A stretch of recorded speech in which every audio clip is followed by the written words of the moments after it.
అదృశ్యమైన హత్యకు గురైన నరేష్ కేసులో యాదాద్రి భువనగిరి పోలీసులు దర్యాప్తు గాడి తప్పిందని అభిప్రాయాలు వ్యక్తమవుతున్నాయి. హైకోర్టు జోక్యం చేసుకునేంత వరకు నరేష్ అదృశ్య మిస్టరీని ఛేదించలేక చతికిలబడ్డ పోలీసుల తీరుపై విమర్శలు వినిపిస్తున్నాయి. రాచకొండ కమిషనర్ మహేష్ భగవత్ ప్రత్యేక బృందాన్ని రంగంలోకి దింపితే గాని నరేష్ హత్యకు గురైనట్లు తేలకపోవడాన్ని బట్టి స్థానిక పోలీసుల సత్తా తేటతెల్లమవుతోంది.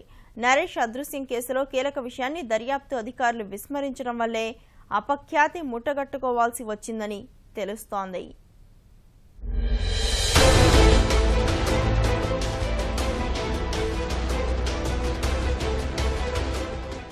నరేష్ అదృశ్యం హత్య కేసు ఎన్నో మలుపులు తిరుగుతోంది. నరేష్ ముంబై నుంచి భార్య స్వాతిని తీసుకుని ఈ నెల 2న రాత్రి 8 గంటల సమయంలో భువనగిరికి వచ్చాడు.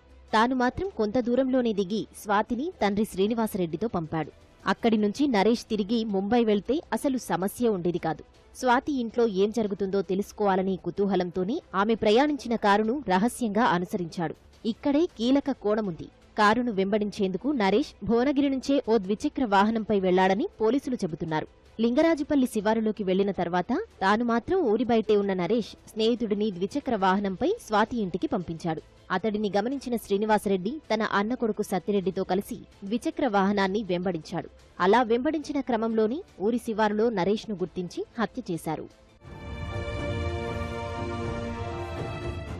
నరేష్ కేసులో అదృశ్య వ్యక్తి కీలక సాక్షి కానున్నాడు. ఇప్పటి వరకు అతడెవరనేది పోలీసులు గుర్తించలేకపోయారు. నరేష్ అదృశ్యంపై అతడి కుటుంబ సభ్యులు ఈ నెల 6న భువనగిరి ఠాణాలో ఫిర్యాదు చేశారు.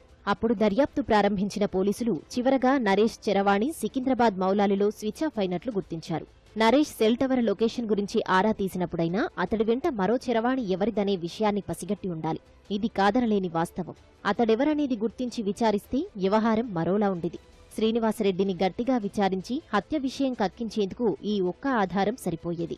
అదే జరిగితే నరేష్ ఆచూకీ కోసం హైకోర్టు ఆదేశించడం, కమిషనర్ ప్రత్యేక బృందాల్ని ఏర్పాటు చేయించడం, పోలీసులు అపఖ్యాతి పాలవడం అన్నీ తప్పేవి.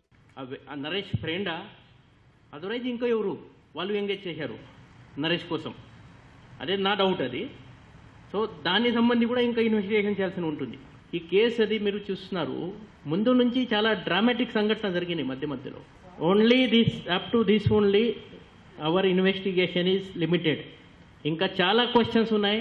ఇంకా ఈ పోలీస్ రిమాండ్ తర్వాత further interrogation, further evidence develop, ఇంకా మా టీమ్స్ కూడా కొన్ని రిటర్న్ రావాలా బయట నుంచి, ఇంకా కొన్ని విషయాలు బయటపడుతున్నాయి.